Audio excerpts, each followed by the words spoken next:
Do you want to save thousands or hundreds of thousands of dollars when you sell your investment home? Have you heard of capital gains? Well, not only do we discuss the ins and outs of buying, selling, investing, and the process on Keri TV, but we highlight some of the ever important tax codes that have a huge financial impact on our clients' bottom line. Stay tuned for today's episode on 1031 exchanges.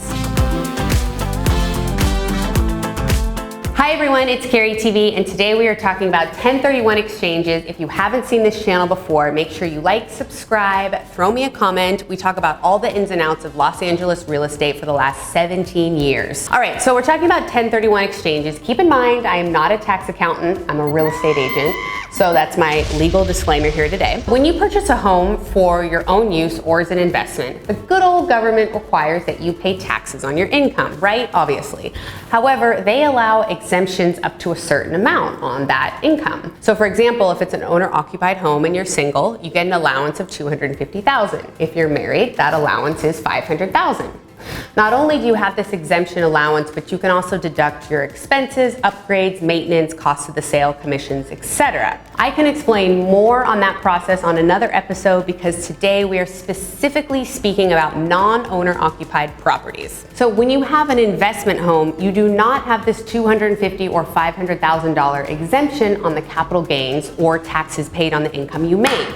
You still have your depreciation and improvement costs that you can deduct, but you must pay taxes on this pure profit. Now, most people make quite a chunk of change when they go to sell their investment property. Why is that? Normally, they have owned it for a few years, and if you've purchased in the last 10 to 12 years, you could have made 40 to 50% on your investment home. Hot damn! Doesn't that feel good? It does, up until it's time to pay Uncle Sam, and that profit is chopped down anywhere from 20 to 40%. Ouch!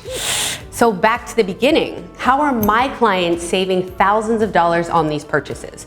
Well, they are transacting as part of a 1031 exchange. This name comes from Section 1031 of the U.S. Internal Revenue Code, which allows you to avoid paying capital gains taxes when you sell an investment home because you are reinvesting the proceeds from the sale into another property. Yes, you can take this profit and transfer it directly into another investment home and not pay those taxes at the moment. These taxes are technically deferred into another property. They don't just disappear. You're not evading taxes here, Bernie Madoff, okay? They're just getting deferred at the time. Now, this happens to be one of the more challenging transactions, and there's a lot of very important deadlines and guidelines that must be met and adhered to closely throughout the deal. If you miss these, you could cost yourself thousands, if not hundreds of thousands of dollars. Luckily, growing up with Dave and Kathy White, who have owned investment properties over the years, they have taught me very well on these specific guidelines that have saved them millions to this day. So align yourself with an agent who knows how to do these 1031 exchanges, like our team. Pun intended, and an excellent, reputable exchange company who will ensure you follow the IRS tax codes and meet the deadlines. Here's a few reasons why you need to make sure that you have a good team on your side if you're going down this route. So first of all, the type of property you purchase has to be a particular type of property. You can't just sell your investment home and buy whatever you want. It has to be a like-kind property. What does that even mean? Well, one, it has to be more expensive than the home you're selling, and it has to match that type of property. If you're selling income units, you cannot purchase a home. If you're selling a home and you purchase 2 to 3 units, you can only exchange into the units you are renting. It's super complicated, trust me, and you need your advisors. Another reason is the deadlines. Uncle Sam is not your friend or your cousin or any of the above. Neither are his minions. You have 45 days from the day you close escrow on your home to identify this exchange property. If you don't identify that property within the 45 days, you cannot defer your taxes or complete the exchange. This just goes out the window and you are up you know what creek with no paddles. From that day you hit that deadline of 45 days, you then have 180 days to close escrow on that property. Now, you can actually identify up to 3 properties during that 45 days, but you only have to close on 1. This helps you a little bit with making sure that you get at least one of those properties. Now, in this market, it can be challenging to find something that you can exchange into, so a lot of times times we build in extensions into the property our clients are selling so that we can make sure that they can make that identification. Now, a third reason is the funds.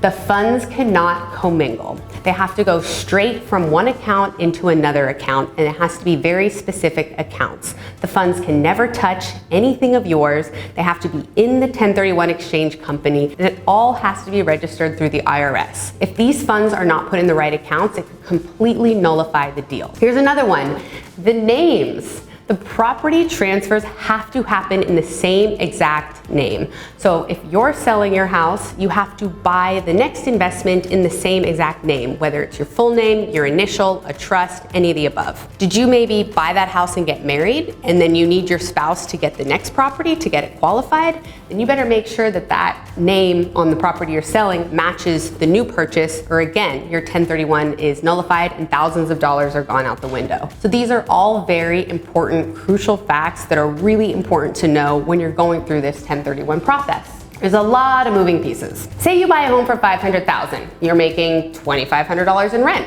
maybe clearing a couple hundred a month or so. 7 to 10 years later, your property is now worth double, $1 million. So you take that entire profit and you transfer it into a fourplex, say up to 1.5 million. Your income is now about $10,000, $12,000 a month, and you had zero money taken out of your pocket.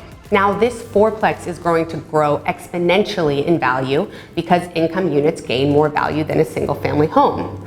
Also, single family homes closer to the cities or the beach also gain more value. So you are building your real estate portfolio through a 1031 exchange with taking $0 out of your pocket. That is exciting. I want to give you a real life example of this that I was given permission to share. A client of mine purchased a property in West Adams in LA for $220,000 11 years ago. That was lucky. 6 years after that, he sold the property for $550,000. He took that entire profit and put it into a home for $1 million in Temecula that they now rent out short-term for $8,500 a month. That $220,000 property was getting about $800 a month, about $1,000 by the time they sold it. And now they're getting $7,500. Not $1 was taken out of their pocket for the down payment or the closing costs associated with this investment upgrade. Normally, out of that $330,000 profit, an owner would have to pay about $132,000 of taxes on this investment, thereby making it impossible to purchase another home for that amount. Are you guys understanding this? This is incredible. Yet another example is a homeowner who profited $450,000 on his home, exchanged into a duplex for $1.3 million, saved $70,000 on taxes, and was able to transfer into this property without a dollar out of his pocket. So, moral of the story is set yourself up with an agent and a team who can help you understand all these important tax guidelines and opportunities to help you save money and build equity and wealth in real estate. Hope that wasn't too much to swallow today. We're excited to see you next week on Keri TV. Cheers.